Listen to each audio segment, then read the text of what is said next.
Hello, welcome everybody to my.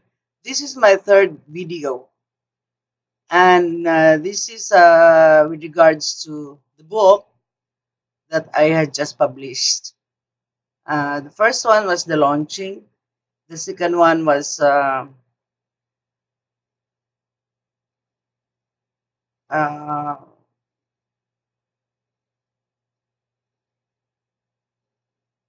I had posted an article about the effort is from within. But before this video, I had the core belief system. As a recap, core belief system, you know that core belief system are those beliefs we keep deep inside us and that is embedded in our soul. And I had said before that I am going to talk about the two major types of core beliefs. These core beliefs are the beliefs we hear, we sense from first from our family, our peer groups, the school, that we accepted as true in ourselves. We don't only heard but also sense because we formulate some belief from what we see around us, and many of these beliefs are cultural in nature. You would say that, for example, some people would say we come from a very poor family because we are a poor family. We are a poor family. My father was just a farmer, a carpenter, or a fisherman, and you don't have much food to eat every day. So it impressed on you that you are poor because you belong to the poor family.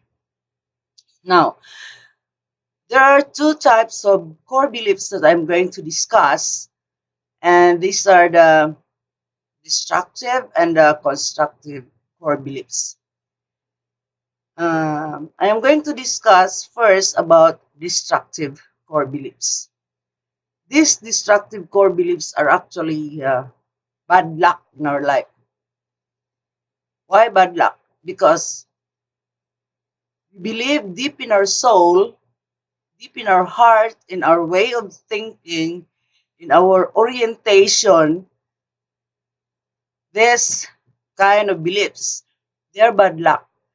If you are aware of this kind of belief that you keep within you, would you still continue believing in those things that you don't really like to happen in your life? For example, I have enumerated here many destructive core beliefs. Um, for example, you would say, I am not really beautiful. I am not ugly. Maybe I'm sexy, but I am not really beautiful to my liking. That is a bad luck belief. Uh, if you think you are ugly, then what would be the result of being ugly? Nobody will like you. Then you say, I am not really lovable. I am not really good. I am just pretending to be good so that people will not dislike me. So if you say, I'm not really good enough, there is really nothing I can do that is successful. Whatever I do, it fails. I am just unlucky. Wow, that's a very bad, that's a very destructive belief. If you have internalized that in yourself, do you like to be unlucky? What would you believe on something that you don't like?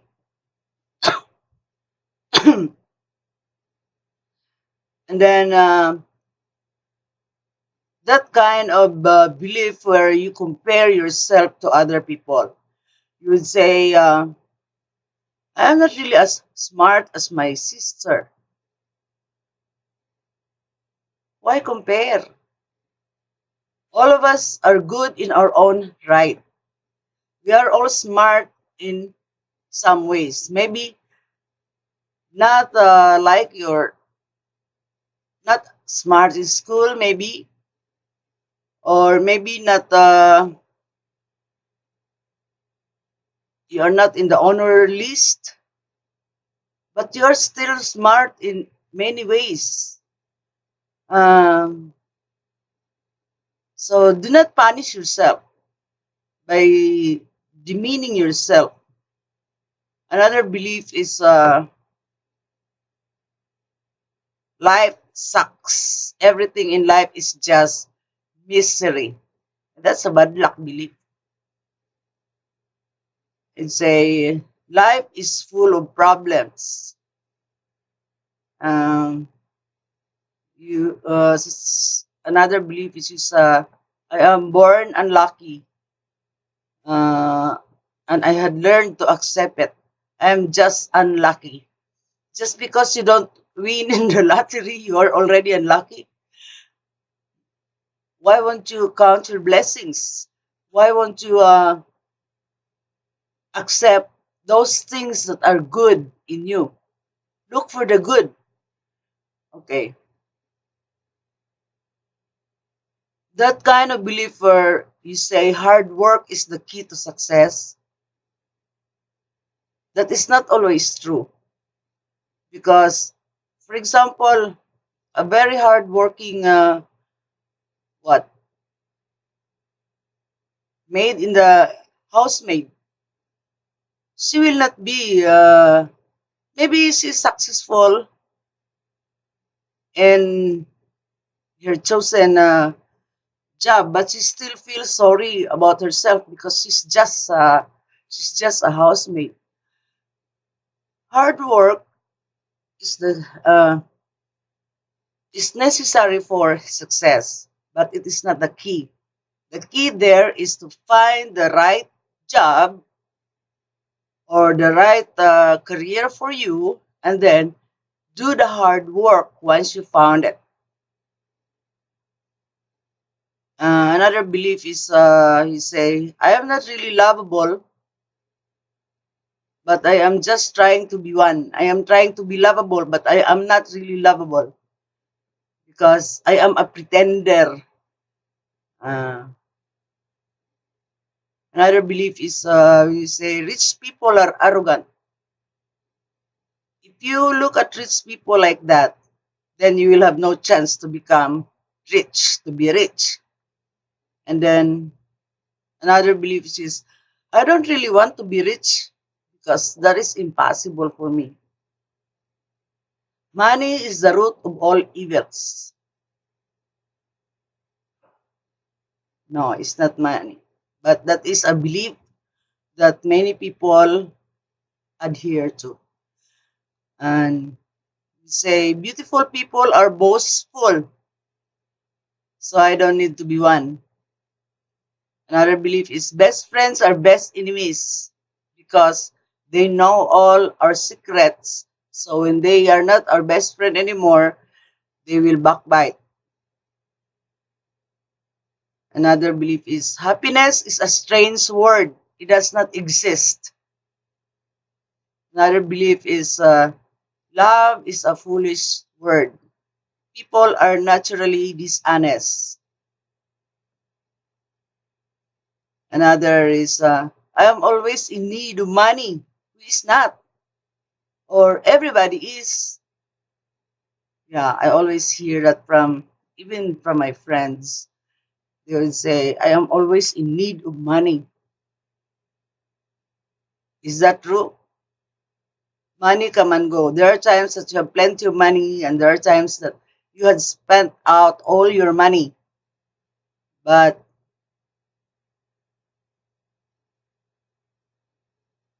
you are not always in need. If you will say that if that is your belief, then that would become true. Because whatever you believe in, that becomes you, or that happens to you. So, do you want to be always having no money? So, stop that belief. Another belief is men are liars. Another belief is women are untrustworthy. Another destructive belief is children are spoiled. They should not be given anything they demand.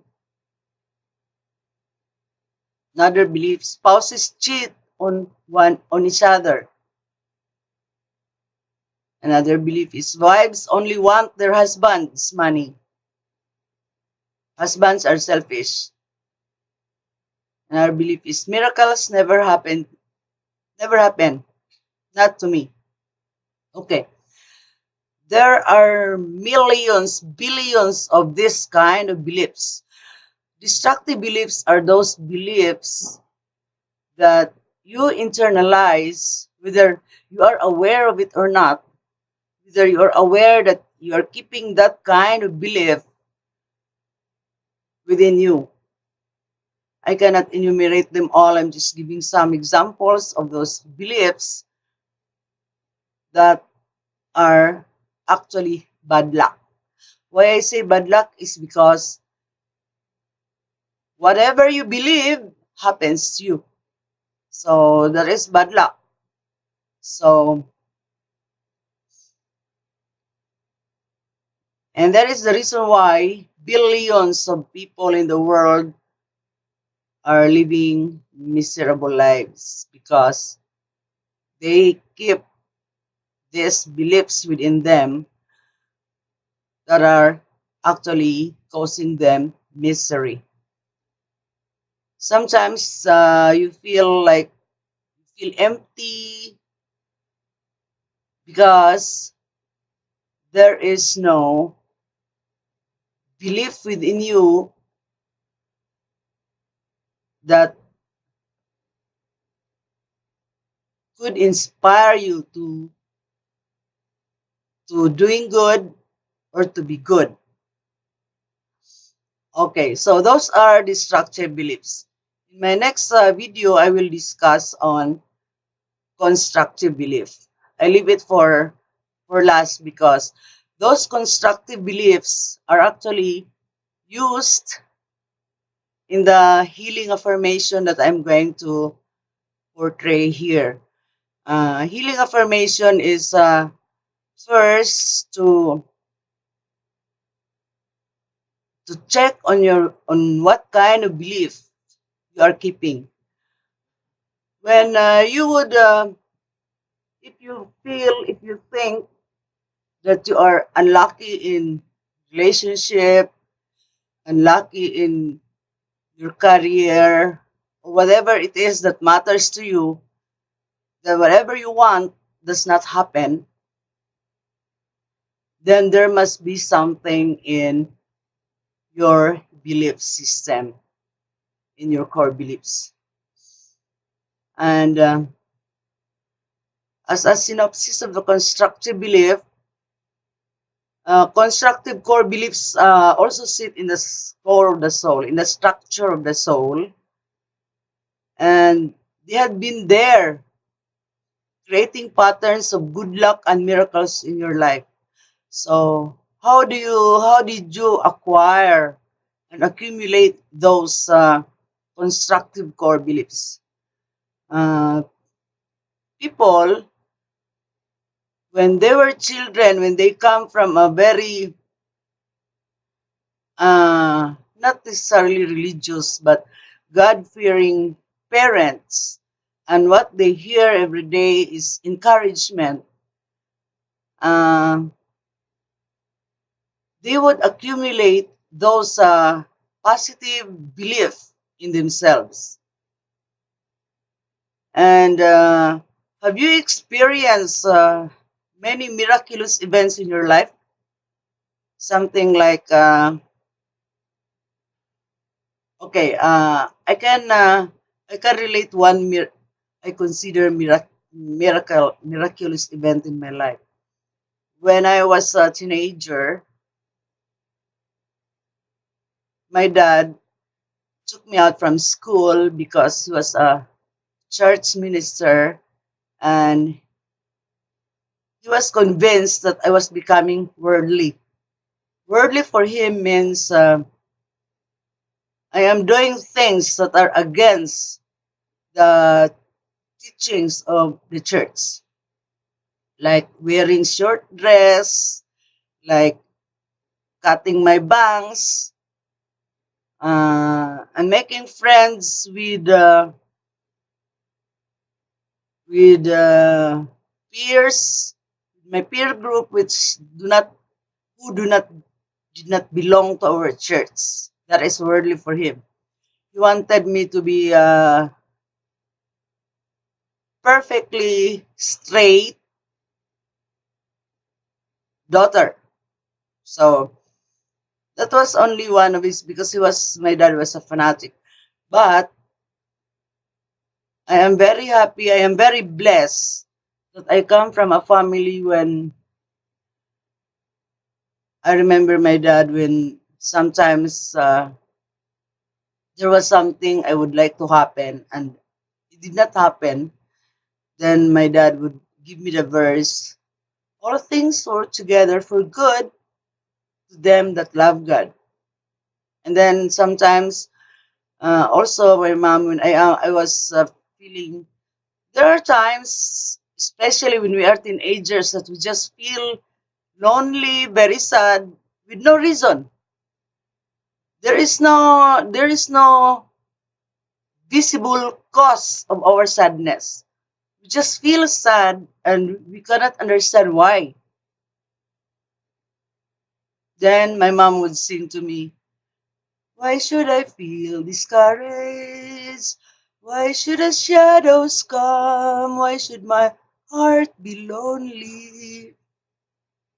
Or sometimes my mom would sing, sometimes when I was sad, and then my mom would ask, why are you pouting? What's troubling you? And I'd say, because Ophelia, my best friend, was this, was that. And then my mom would say, earthly friends may prove untrue, doubts and fears prevail. My mom would sing, Jesus never fails. You know, those are verses and songs I grew up with that became the railing in the formation of my character. And that is why uh, when discouragements come, I don't easily because I know they just pass. Everything in this life pass. And one day you're happy, one day you are sad, but then nothing changes. It's just your feeling. And remember that feelings or emotions are your transportation in this life. You are led to do anything or to do something because of what you feel. And the miracle that I was talking about was when my dad took me from away from school. I was really, really, really, really sad. I thought that there was nothing anymore good in this life. But then after when I saw these students wearing uniform, I would cry because I knew that the only place, the best place for me at that time was the school, because I love school. I love studying. I love the popularity when my classmates would say, "Ah, Senotisa. Oh, she's very intelligent. She topped the exams." Those were things that really made me very sad when I remember them. And then I am not in school. I was thinking at the time, I know these students are not really good in school, but they are in school. What about me? I am supposed to be in school. But because my dad would not let me go to school because of his, you know, fanatic reason, so I had to bear with it. But when I was 20 and already married with a baby,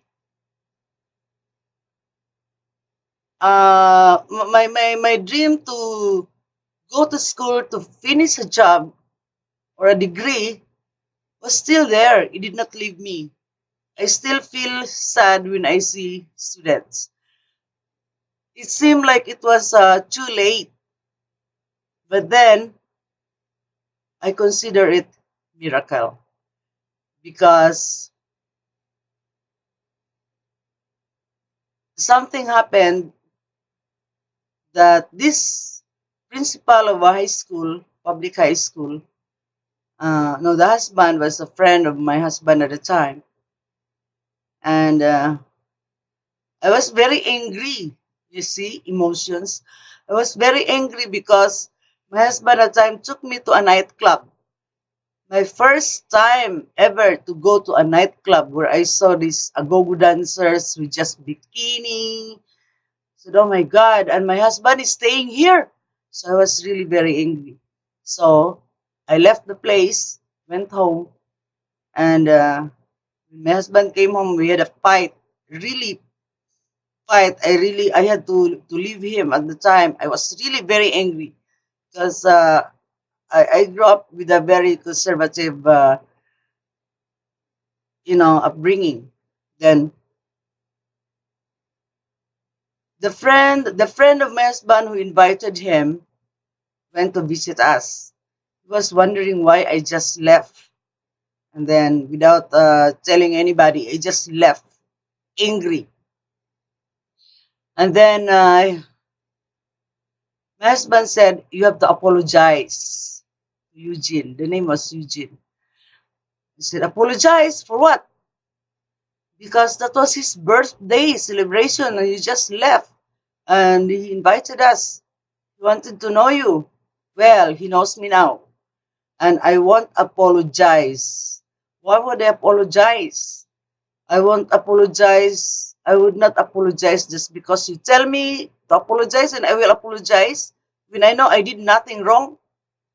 Maybe that was unethical, but I was more angered why I had to be there. I didn't like the place. It was hell for me. Then okay, if you want to apologize verbally, you can write down your apology. Okay, so I wrote down. I said this letter is not an apology. It's not to apologize. I just want to tell you that I was very angry in that place because for me that was hell. And because that was hell, everybody who was there was where every was Satan's followers. Why would I apologize to Satan's followers? I cannot do that. Then that Eugene was surprised. He was asking my husband at the time why my husband kept me in the big mountain because I was living in the big mountain at the time. Uh, your wife is writing a very professional letter. Has she graduated? And then my husband said, no, she's even high school undergrad. I was only third year high school at the time. So said, no, she must go to school. So it was a miracle. That event, that event was a miracle. I had been dreaming of going back to school to finish a degree. That was the beginning. He introduced me to his wife, who was a public high school principal. And then we talked, and then she enrolled me.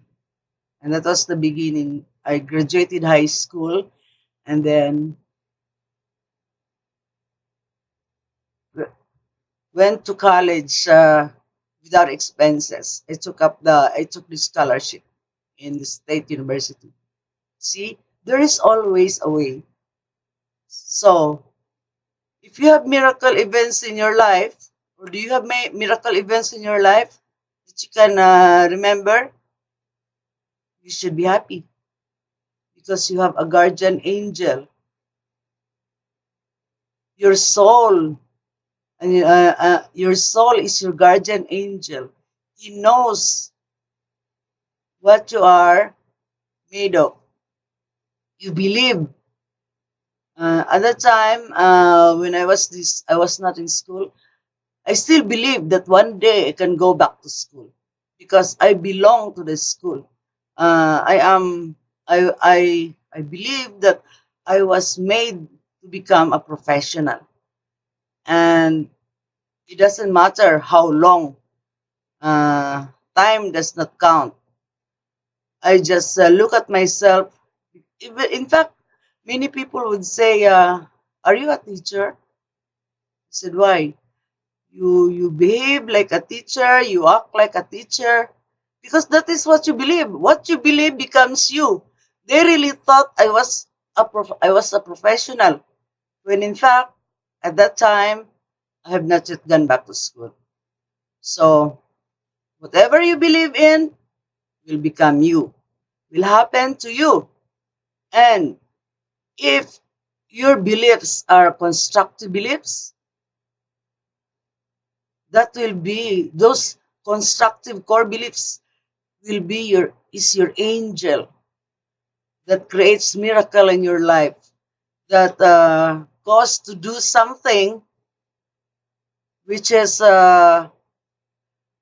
according to your wishes, which in your own capacity is impossible.